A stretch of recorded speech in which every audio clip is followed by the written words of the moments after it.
یہ ہمیں سلمان احمد قمر صاحب نے جرمنی سے پوچھا ہے۔ کالم صاحب آپ کی خدمت میں یہ سوال پیش کرنا چاہتا ہوں۔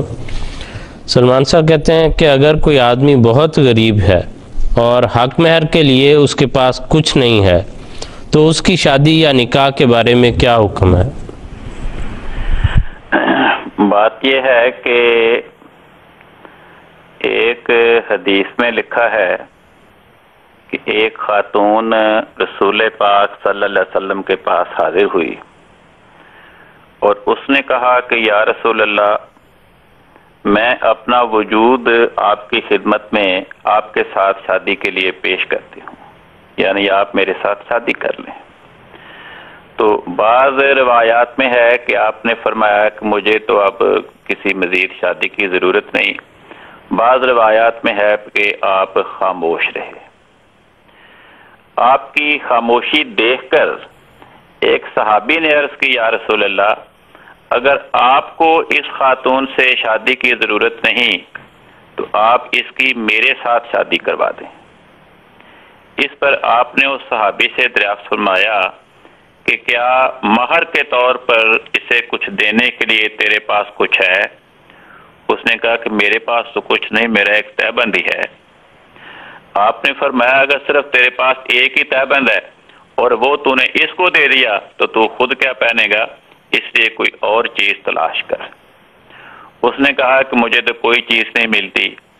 آپ نے فرمایا کچھ تو تلاش کر، خاتو لوہے کی انگوٹھی ہی تلاش کر سکے اپنی توفیق کے مطابق۔ تو راوی بیان کرتے ہیں کہ اس کے پاس لوہے کی انگوٹھی بھی نہیں تھی، وہ لوہے کی انگوٹھی کا انتظام بھی نہیں کر سکا مہر کے لیے۔ اس پر آپ نے اس سے دریافت فرمایا کہ کیا تجھے قرآن کریم کا کچھ حصہ یاد ہے؟ اس نے عرض کی، یا رسول اللہ، مجھے فلاں فلاں صورتیں یاد ہیں۔ جو صورتیں اسے یاد تھی اس نے ان کے نام لیے۔ اس پر رسول پاک صلی اللہ علیہ وسلم نے فرمایا کہ قرآن کریم کی جو صورتیں اور جو حصے تجھے یاد ہیں، میں انہی کو مہر مقرر کر کے تیری اس کے ساتھ شادی کر دیتا ہوں، یعنی تو اسے وہ صورتیں سکھا دے جو تجھے علم آتا ہے، وہ اس کو بھی سکھا دے۔ تو اس حدیث سے پتہ چلتا ہے کہ رسول پاک صلی اللہ علیہ وسلم نے اس خاتون کے لیے جس نے اپنا وجود آپ کے سپرد کر دیا تھا اور آپ کو اپنا سرپرست اور ولی بنا دیا، آپ نے اس کے لیے تعلیم سکھانا اسے ہی مہر قرار دیا۔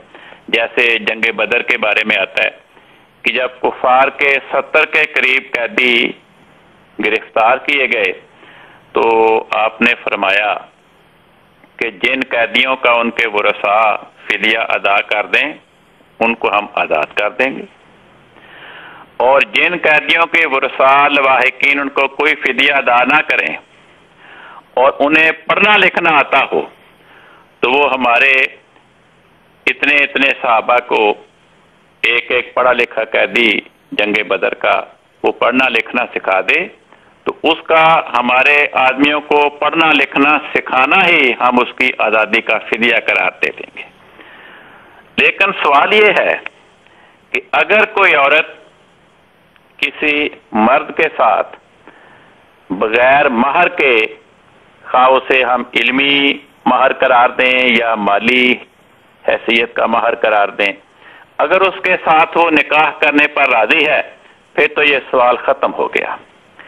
لیکن اگر کوئی خاتون کسی ایسے مرد کے ساتھ جس کو مالی توفیق نہیں ہے بغیر مہر کے اس کے ساتھ نکاح کرنے کے لیے تیار ہی نہیں، تو وہ مرد زبردستی تو کسی خاتون کے ساتھ شادی نہیں کر سکتا۔ نکاح اور شادی کا تو مطلب ہے کہ مرد اور عورت جن کی آپس میں شادی ہو وہ شادی پہ رضامند ہو۔ تو اگر کسی ایسے مرد کے ساتھ کوئی عورت شادی کرنے کے لیے تیار ہی نہیں، خواہ مہر کا سبب ہو یا کوئی اور سبب ہو، تو ایسے افراد کے لیے قرآن کریم نے ایک اور نصیحت فرمائی۔ فرمایا، سورۃ نور کی آیت ہے، فرمایا وَلْيَسْتَعْفِفِ الَّذِينَ لَا يَجِدُونَ نِكَاحًا، کہ جو لوگ نکاح کرنے کی توفیق نہیں رکھتے، ان کی آمد قلیل ہے یا ان کے پاس مہر کے لیے اتنا سرمایہ میسر نہیں ہے، تو فرمایا وہ اپنے آپ کو کہیں بدکاری میں مبتلا نہ کر لیں، وہ عفت اور پاک دامنی کی زندگی اختیار کریں، صبر سے کام لیں، حتی یغنیہم اللہ من فضلہ۔ اگر وہ پاک دامنی کے ساتھ، صبر کے ساتھ اپنی زندگی گزاریں گے تو اس صبر اور پاک دامنی کا اللہ تعالیٰ انہیں انعام دے گا اور ان کو اپنے فضل سے غنی بنا دے گا۔ تو جب اللہ تعالیٰ ان کو غنی بنا دے گا تو پھر ان کے رشتے کی پیشکش کو کوئی خاتون نہیں ٹھکرائے گی۔ چنانچہ حدیث میں بھی لکھا ہے کہ حضرت رسول پاک صلی اللہ علیہ وسلم نے فرمایا کہ اے نوجوانوں، تم میں سے جو صحت بدنی رکھتے ہوں تو وہ شادی کریں، کیونکہ شادی کرنے کے نتیجے میں انسان کے اندر غض بصر کی عادت اور پاک دامنی پیدا ہوتی ہے۔ فرمایا جس انسان کو شادی کی توفیق نہ ہو تو فعلیہ بالصوم، وہ اپنے آپ کو بدکاری میں اور شہوات کے تنور میں گرانے کی بجائے روزے رکھے، عبادات اور دعاؤں کی طرف توجہ کرے۔ فرمایا فإنہ لہو وجاؤن، اس کے نتیجے میں اس کو پاک دامنی اور صبر نصیب ہوگا۔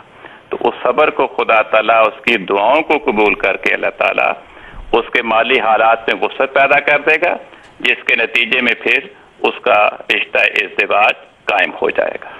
جزاکم اللہ خیر صاحب، بہت شکریہ، جزاکم اللہ، احسن الجزا۔